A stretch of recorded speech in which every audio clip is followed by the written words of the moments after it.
All right, let's go for it. Okay, also, we're about to get started with this next session. We have Casey Markee from MediaWise.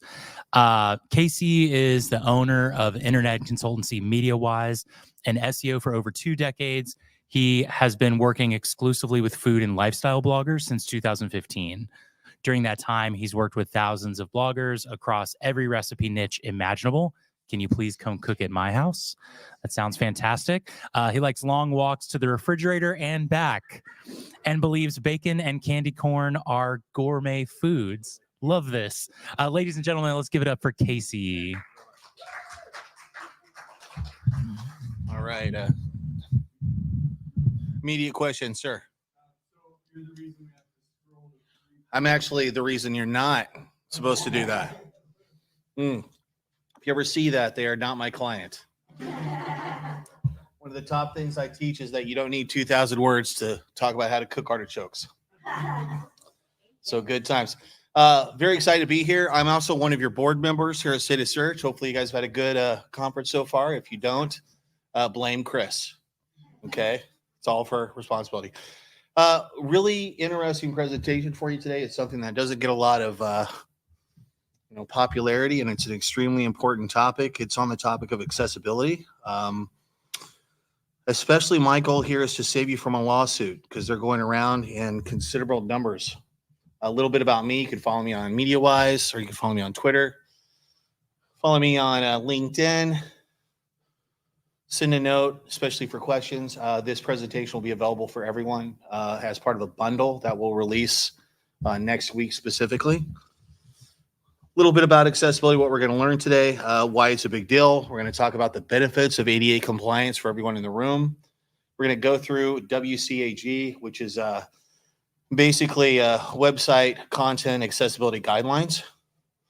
Hopefully you'll learn something new today to help you both provide a better and more inclusive experience to your audiences and also avoid one of the many nuisance ADA lawsuits that have been going around in droves. So hopefully if you haven't seen those, you will not see one after we're done. So accessibility, what's the big deal? Well, the big theme today is the reason that accessibility is important is it's the right thing to do. And the reason it's the right thing to do is that we want to provide equal access to everyone in the room, everyone in this conference, everyone online, regardless of their ability to access that content. So we want to make sure that those with disabilities are always front and center with any experience that we present for users. For example, providing captions to someone watching a video under noisy conditions would be a very simple way for us to understand and acknowledge and, of course, provide service to someone with disabilities. 1 out of 25 people are blind or visually impaired. I have contacts. You can, feel free.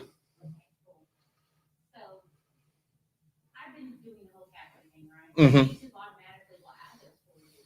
So what I've noticed on YouTube in bed when I was up on the side, I can't ever get the captions from in bed do not appear. So Yeah, we could talk about that. We could also provide you services that'll do it for you. There's a whole thing on YouTube captions as we go through here.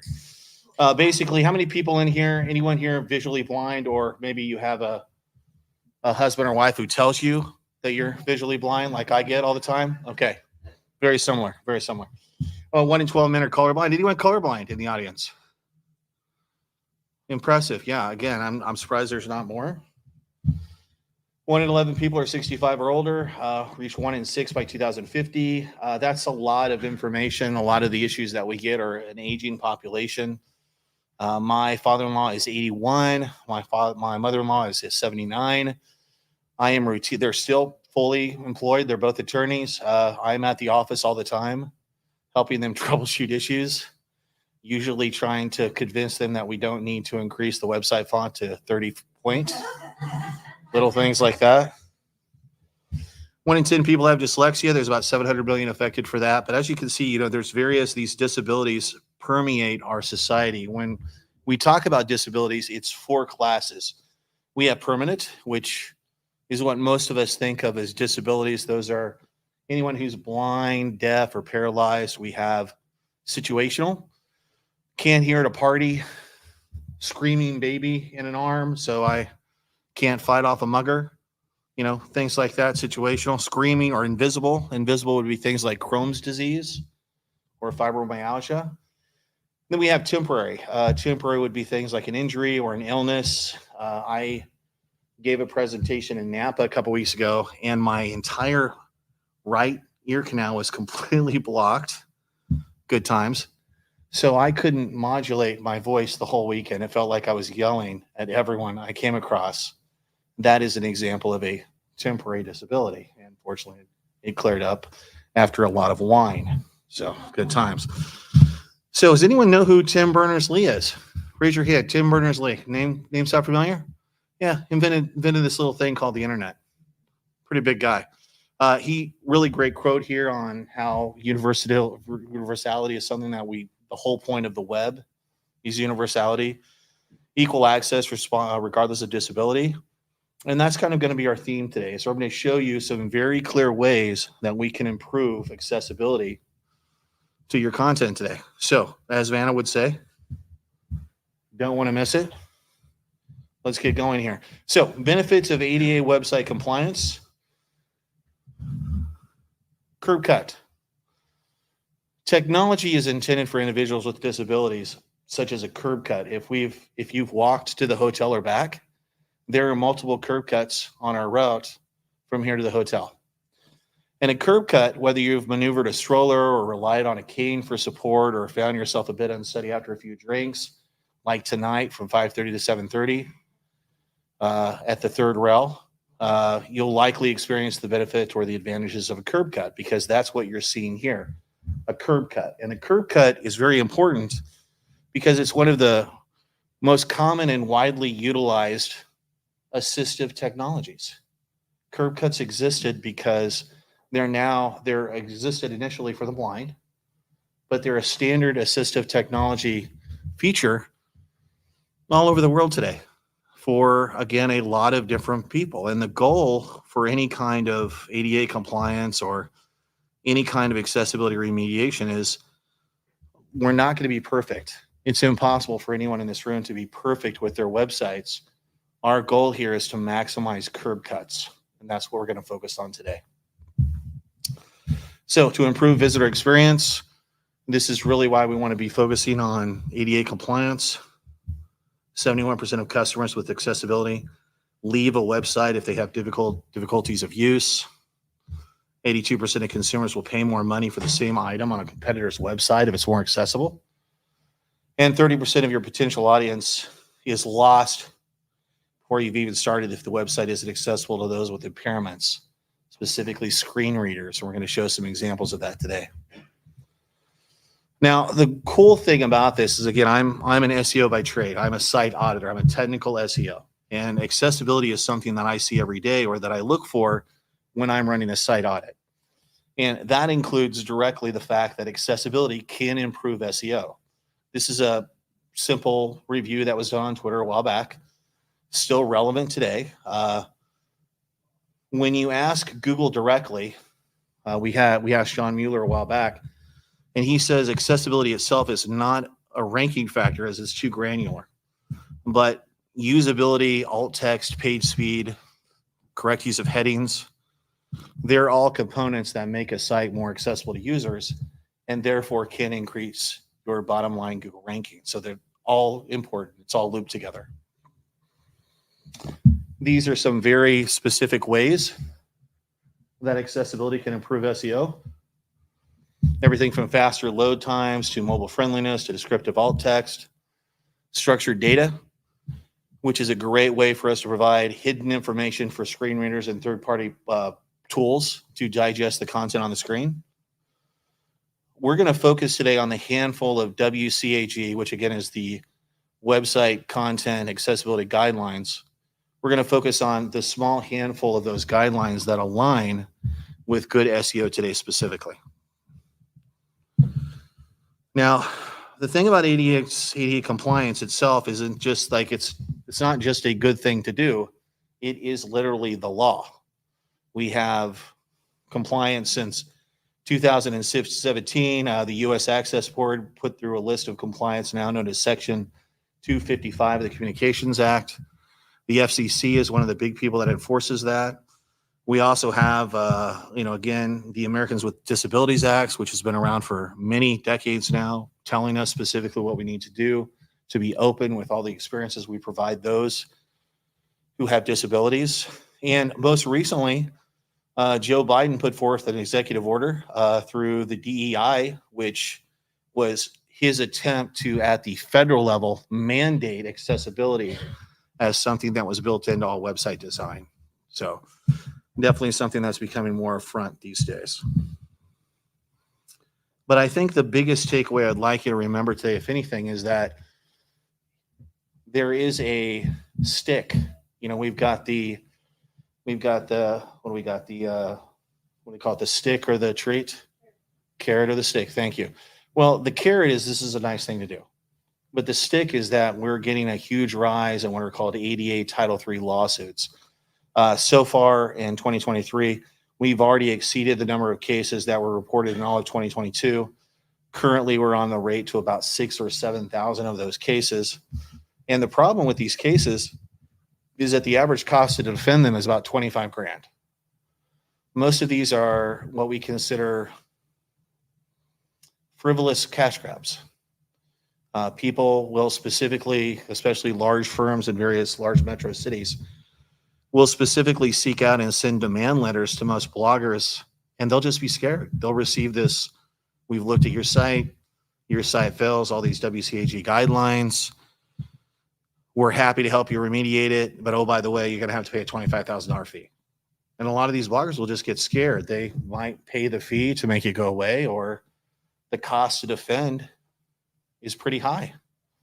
So what do you need to do? Well, there are some very simple things you can do to kind of insulate yourself from this kind of a shakedown attempt, and also ensure that you're providing a very highest meets needs experience to users with disabilities. Because the bottom line is if we ignore accessibility, we're going to get whammied. And I see it, unfortunately, a lot. Nothing makes your day more than having an audit with a blogger who starts out on the phone crying for 5 minutes because she received this demand letter and didn't know what to do with it. So fortunately, we were able to get her out of that. Now, let's go through kind of the top guidelines and top priorities here. First thing that we want to understand is the concept of POUR, which is an acronym here. POUR stands for perceivable, operable, understandable, and robust. When we're trying to remediate or mitigate the fallouts from poor accessibility, we want to make sure that, first of all, our efforts are perceivable, that the information and the user interface components can be presented in any way that the user can understand them. They can't be invisible to any of our senses. We also have to focus on making sure that the solutions that we provide are operable, which means that user interface components or navigation must be easy for the users to operate. The interface cannot require interaction that a user cannot perform. In other words, we can't make a blind person choose which of these is on a staircase so that they can access any remediation tools. Also has to be understandable. Users must be able to understand the information as well as the operator of the user interface. And then finally, robust. Content just needs to be presented in a way that the user can take and get and implement all of the bottom line takeaways necessary to improve their lot with regards to accessibility. Now, we're not going to go, when we look at the structure of WCAG here, it's kind of a simple kind of chart here to kind of break it down for you. You have level A, level AA, and level AAA. Well, the goal for most companies and for everyone in this room is level AA. Level AAA is basically impossible. You're talking full 100% customized websites, a lot of testing and remediation, and then you're still going to find issues that can't be improved. The guidelines, what's most important to understand about these guidelines is that they are just that. They're a guideline. They're a moving target. Our goal is to get as close with regards to the curb cuts as we can when we're filling out all the information. And that's what I say here is a few sites, if ever, are going to be 100% compliant. The guidelines exist to show where we should go. but they never guarantee full inclusive design.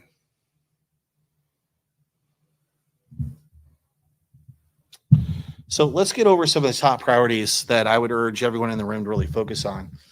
Priority number one is providing meaningful text alternatives to non-text content. What is a text alternative? Does anyone know what that means? Correct. Alternative text. Here's an example of a bad alt text. You see what that says? Breakfast sandwich head on. Why would that be a bad alt text for the average person who's using a screen reader? Anyone? Well, the term head on has no concept for the blind. Also, it's just not descriptive enough. So here's an example of a better alt text that's a little bit more descriptive. Sliced barbecue brisket, coleslaw, red onion, and pickled relish on a brioche bun. And you see how we've ended the alt text with a period? We end the alt text with a period because that communicates the alt text has completed to the screen reader. So the screen reader can move on.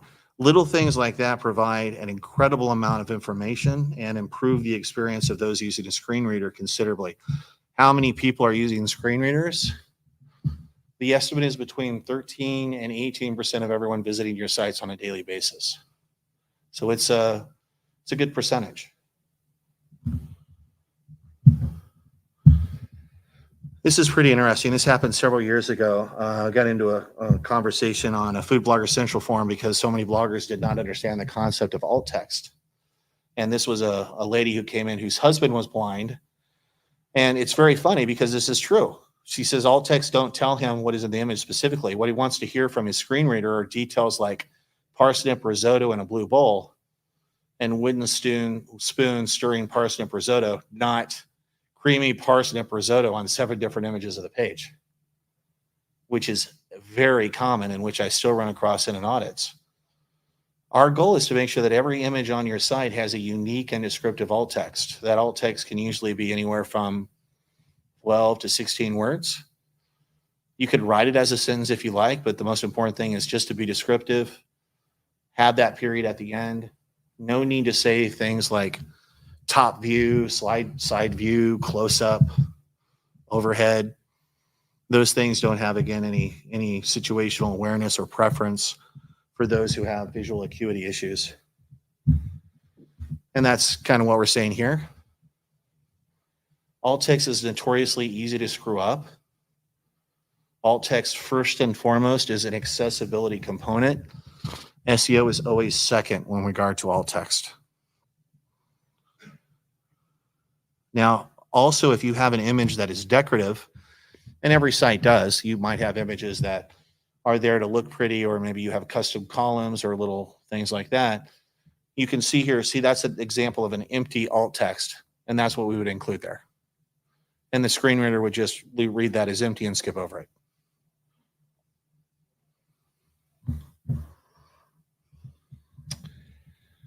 Priority 2, using accessibility fonts and font size. Well, I mentioned earlier, and I was not jesting when I said that my in-laws would love the 30-point font.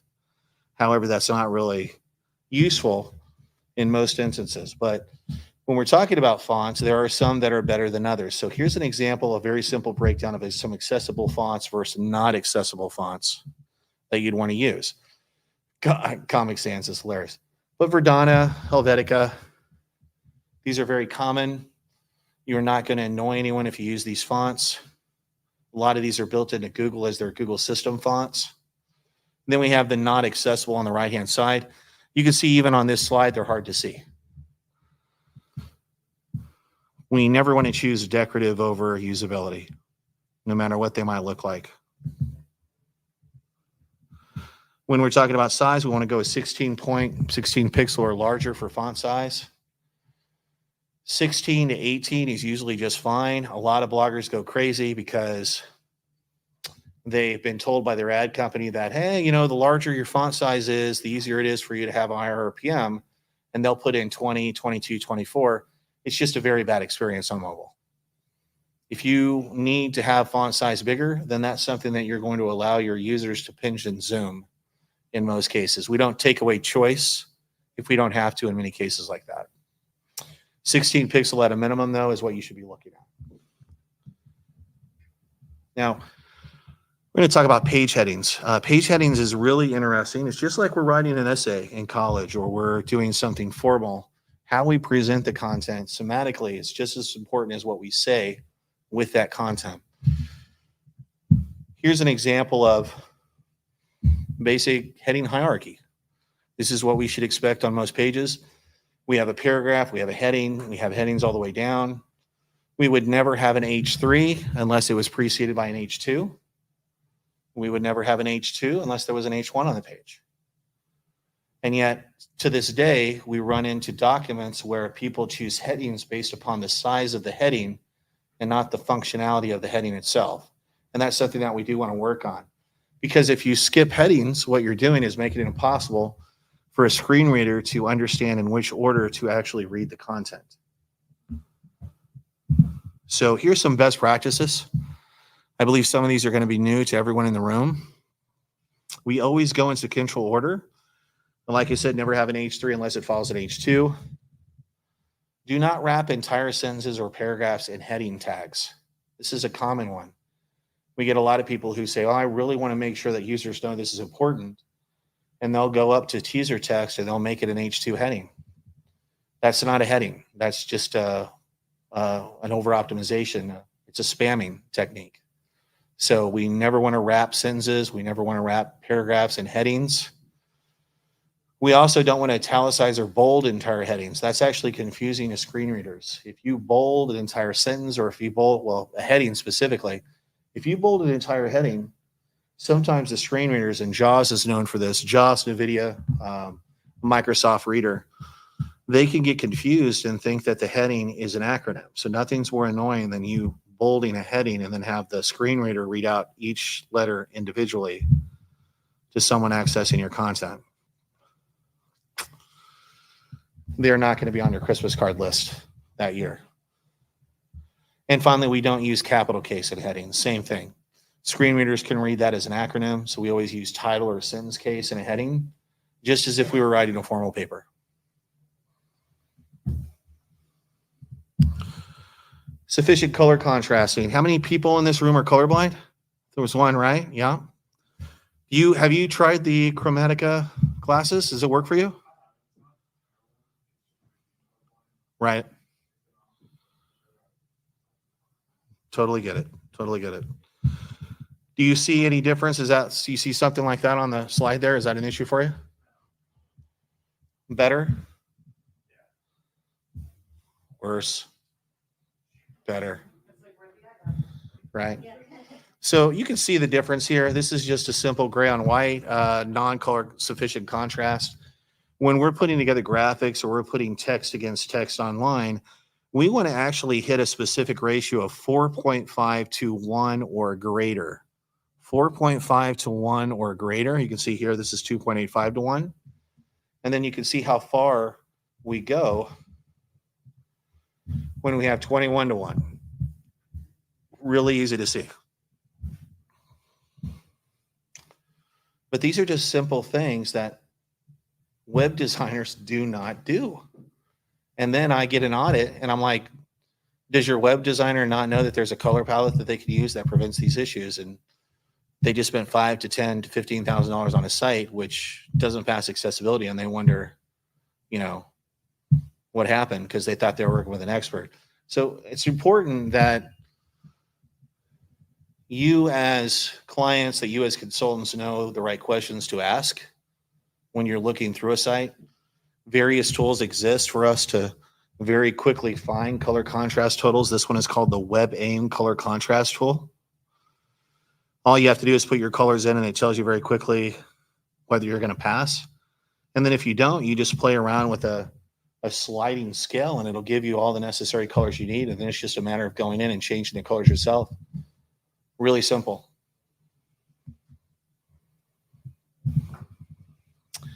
This is probably the single easiest accessibility fix all of you in the room can do. And this will insulate you from a spam lawsuit like you wouldn't believe.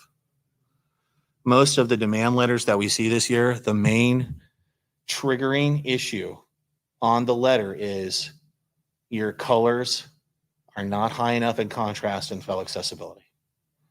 So this is a really simple way for you to just sleep a little bit better at night along with your clients. We also want to write correct hyperlinks. This is going to be priority number 4.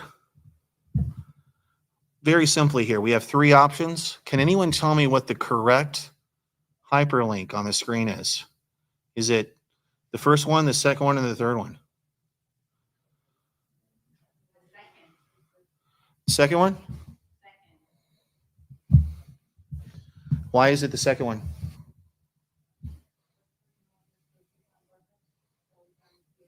See how it's fully linked and you can actually read the whole link? Yeah, really simple. Simple things like that help you considerably. We never write out full links if we don't have to. We don't use things like click here or this link or that or get the recipe.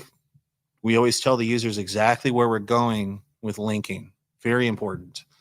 Internal linking especially is one of the most unheralded ways to dominate your niche. All you have to do is build in new internal links to your own site, to your content with anchor text rich, target focused keywords, and you can generate incredible lift topically. And this is one of the easiest ways to do it. It's the same thing. Read mores don't. Yeah. Yeah, read more doesn't tell the user anything. You know, we just take them off. Yeah, read more is a very common example. Click here, read more, this, that, yeah. It's on here. Always tell the user where they're going, internal and external. Oh, this is a good one. We'll get into this one. We're going to talk about link targets. Link targets are very common. Link targets are easy to mess up. Back in December, WCAG 3.21 advisory, they pushed this out. The best practice is that all internal and external links now open in the same tab. Let me explain that. That means that it used to be that external links open in new tabs. And that was because we wanted to keep people on our site. They've changed that because they want to give users more choice. So if a user wants to open up a new tab, they're just going to open up a new tab. You don't have to worry about it. Instead, it's going to be a lot easier for you. So you're going to leave all of your internal and external links opening up in the same tab. The only links that you really need to even consider opening up in new tabs these days or new windows is something that would be affiliated nature. Or if you send someone to a form and you still want to keep them on your site. That's it. There are various options out there that you can scan and fix this at scale. One of the options is called a link target fix. You could go to the blog fixer. He has a automated system service. You pay basically $40. He goes through and fixes all the links on your site. There's also a plugin called the WP External Links plugin. That plugin allows you to overwrite the links on your entire site so that you can get everything correct. You can also go ahead and put little notices, which is a good thing. It's not necessarily required, but if you send someone off your site, usually we want to put a little notice that is read by the screen reader that says, warning, this link is opening up in a new window. WP External Links covers that extremely well. Next thing that we're going to talk about is not just conveying meaning with color. And again, for anyone who's colorblind, that's very important. And this will be good. This will be a good test here. Which of these, I hate to pick on the guy in the back here, which of these charts is easier for you to understand?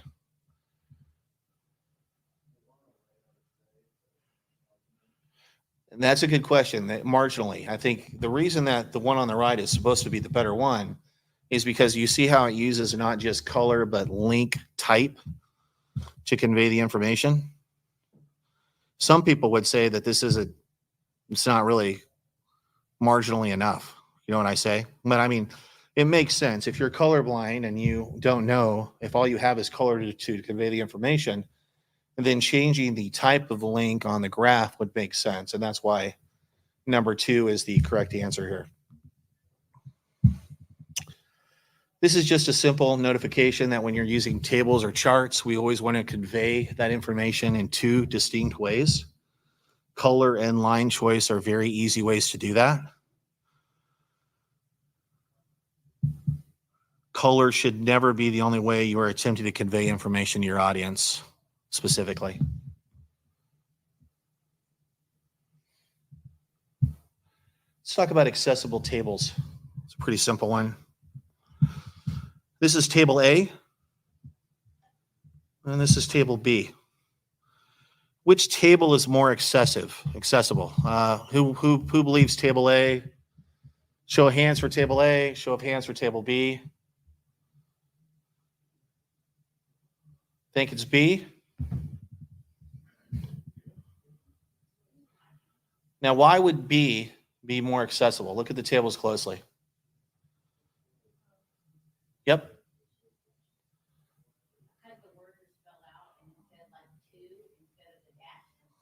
It's very true. Screen readers do not know what the symbol represents, minus, hyphen, or dash. Screen readers will not be able to read it, so they'll have no idea what a plus or a minus is with regards to a grading scale. And that's all it'll say, dash. So we always spell out words. We always spell out abbreviations. The second one, yes, ma'am. Mm-hmm.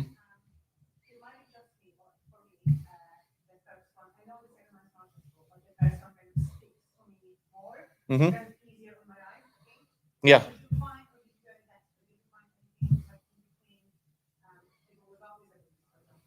Well, the first one is going to be better for everyone in the room because you don't have a disability.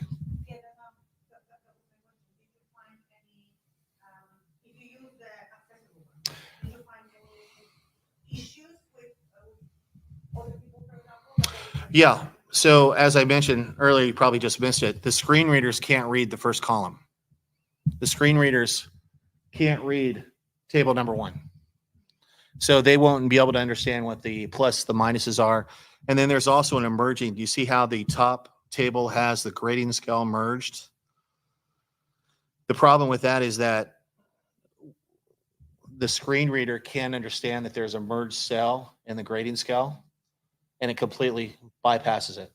So not only is the screen reader, especially JAWS and NVIDIA, not going to be able to see all the information in it, but they won't even be able to communicate what's in the table. Little things like that, which we take for granted. We'd have no idea. I didn't until we were running this. Yeah. And the percentage, the 96 to 100, you see how it's a range? Oh. And now do you see how it's 96-100? Yeah.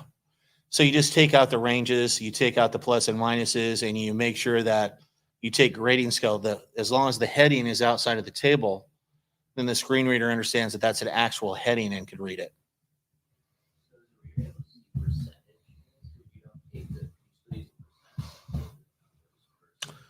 Yeah, percentage is fine. So is Fahrenheit and Celsius, by the way. It's just for some reason screen readers have a hard time with the minus and the hyphen and the dash. No idea why. Yes. It always has problems with those things. So you could be writing an article and not doing an actual graph of some sort. It's still. And again, this is only if someone was using a screen reader against your content. People just don't realize it. So in your case, yeah, if you have the ability as you're writing, there's just no need these days to actually say A plus or A minus. Just say A plus, A minus, spell it out. And we're going to find that you're going to see this more when we talk about, and we've already answered this. It's just a good practice to spell out your words. Don't use abbreviations, anything like that. But what we're going to do, I think this is going to help you specifically, ma'am, is when we write content clearly, here are the big ones. I have published bylines in the New York Times. I've been very fortunate to appear in many publications all over the world.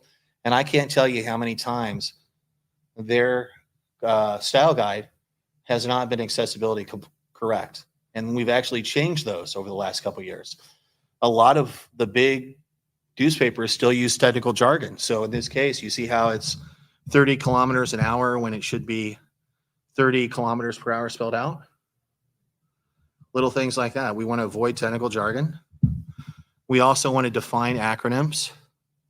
Screen readers have a hard time with acronyms. They don't understand them.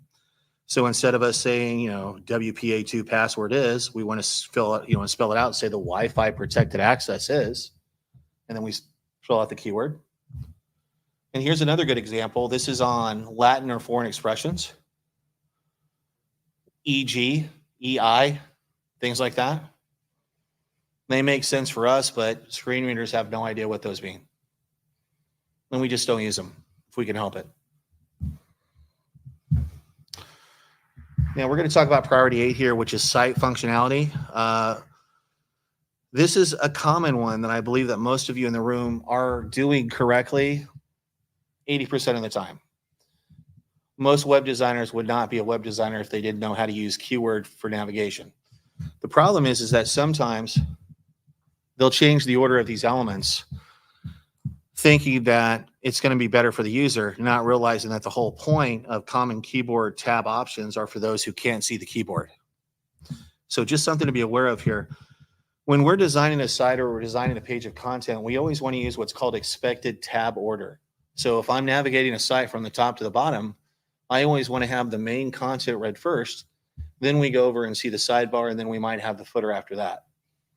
A lot of bloggers get confused, and designers specifically, and they'll use a real tab order thinking, okay, I'm going to go to the top, and then I think they're going to want to see this information over here in the sidebar, so I'm going to put that next. And then, oh, by the way, I'm going to go back over into the content, and then I'm going to finish up with the footer.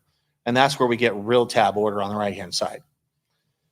Real tab order in many cases does not lead to any sort of an improved experience for the user. So we want to avoid that whenever we can. We really want to make sure that we're focusing on making it easy for our content to be indexed by a tab. So if I'm going through a site and I'm just using my tab keys, I should be able to navigate down through everything without getting pulled into complementary windows, which take me away from the main content focus of the page. The worst thing that we can do for a disabled user is to send them to a tab order that doesn't measure or match the visual order that everyone else sees on the page. This is a good one. So we mentioned earlier about the captions and transcripts for video. This is a good one. If you're not sure whether or not to use captions with a video or whether or not you should use closed captions, transcripts, here's a fantastic flowchart. It's put out by the government. The government does a lot of things very poorly, but this is one of the things they did very well, which was this graphic here, which is a very nice decision tree about when you should use captions and when not to.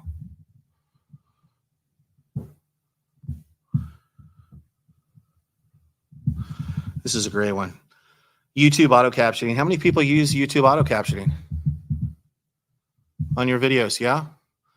YouTube has a 60 to 70% accuracy rate. That means that 1 out of every 3 words is wrong, which is pretty funny. You can see here's a automatic captions on a recipe video where they said flax, double the vanilla, always double the vanilla cinnamon. And the words that came out were plaque, double dilling, allowing double the minute of them and. So good times. Good times. I see this a lot, especially, this is, again, one of the easiest reasons why we always want to invest in professional transcript translation. I recommend using rev.com. If anyone is not familiar with rev.com, it's one of the cheapest and most highly professional ways to transcribe full YouTube videos. Rev, R-E-V.com. Another option is veed.io, V-E-E-D.io. You could get 30 minutes of subtitles free with a watermark, or you could pay $18 a month and get up to 720 minutes of subtitles with no watermark every month. It's a lot of video. So take advantage of that. So that is, again, rev.com or Veed, V-E-D, V-E-E-D-I-O. Okay? Yes? Yeah, I noticed they changed it a little bit to speed up the translations. I think they're getting a lot of competition. Yep, wouldn't surprise me. AI stuff. Are there any AI tools that you know that help with captioning? You could use Bard. You can use Bard. You can upload it to ChatGPT. You can upload the transcript. You can upload the transcript to ChatGPT. You just have to really be careful with your prompt.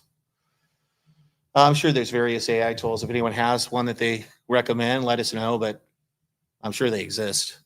It's just a matter of us making sure that we proof the transcript as much as possible. Yes? So I'm not using AI. Uh-huh. But I have a lot of medical clients. Yeah. Videos, and so they're definitely transcripting Yeah. And so my doctors, they have their person type that they're medical notes, do the transcription related. Totally makes sense. Those are quick, just a little. Yeah, totally makes sense. Yeah. Let's see here. And again, this is just something to be aware of. If you are using YouTube, definitely do not use auto captions. Okay. Not good. All right. One final thing here, accessibility policy. This is a very simple cover your ass approach. Every site in this room should have an accessibility policy. Show your users that you care about accessibility. Show your users that you provide information about how they can give you feedback on remediating your content. Demonstrate your commitment to accessibility. That's what the accessibility policy does.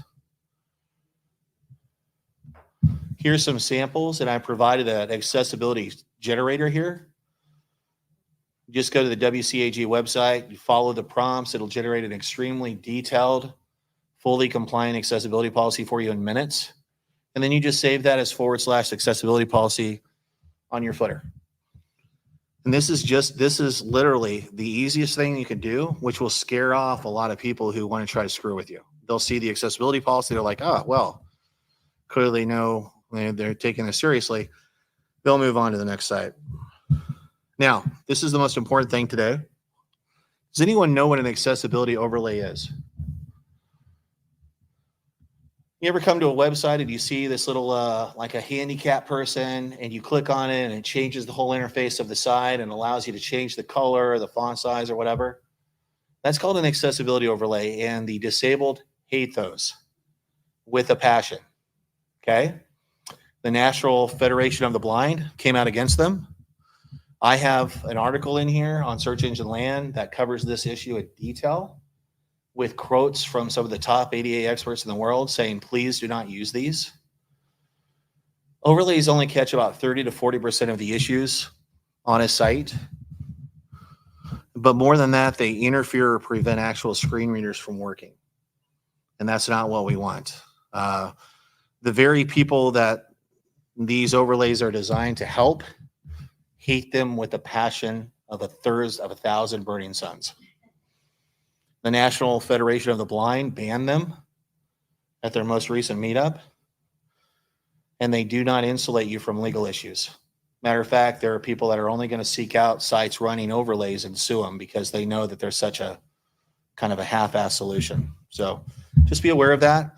Here's a really cool slide on how using an overlay doesn't stop you from getting sued. It actually increases your liability. Accessibility can be very rewarding. Sites load faster. They get indexed faster in the search engines. No need to alter HTML. Just continue to do what you're doing. But we always optimize for all of our users. So hopefully this was useful for you. Thank you.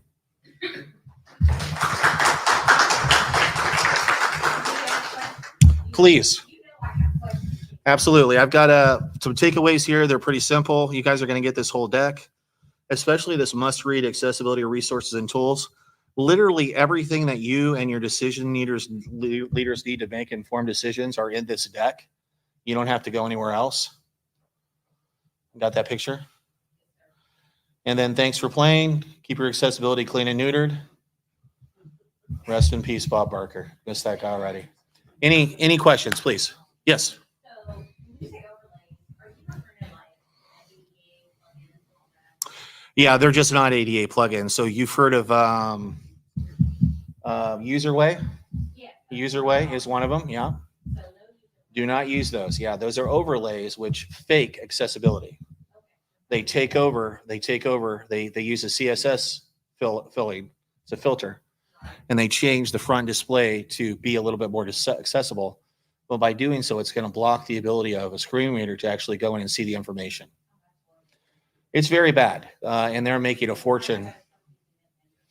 So again, it's very common. There's a lot of them out there. Userway, Idlewatch. Yeah. No, it's very clear. All you have to do is type in ADA overlays into Google. They've been trying to scrub the internet of all the bad press on them for years, but they're there. So definitely don't use those if you can help it. Any other questions today? Yes. So I don't even know how to describe my Mhm. What, like, the colors, it feels like it's very difficult, at least according to like Google Lighthouse, it's very difficult to like keep brand colors on sites and actually pass the accessibility as far as color contrast. Yeah. Is there like any good strategies for that? Yeah. Change your brand colors. I mean, let's be honest with you. There's 123 different shades of blue. So why would, it takes you no time at all to pop in your brand colors into the ADA tool, and you just move the cursor over, and when you get to 4.5 to 1 or a little higher, you'll get a little note that says you're AAA or AA certified, and then you just work backward from that.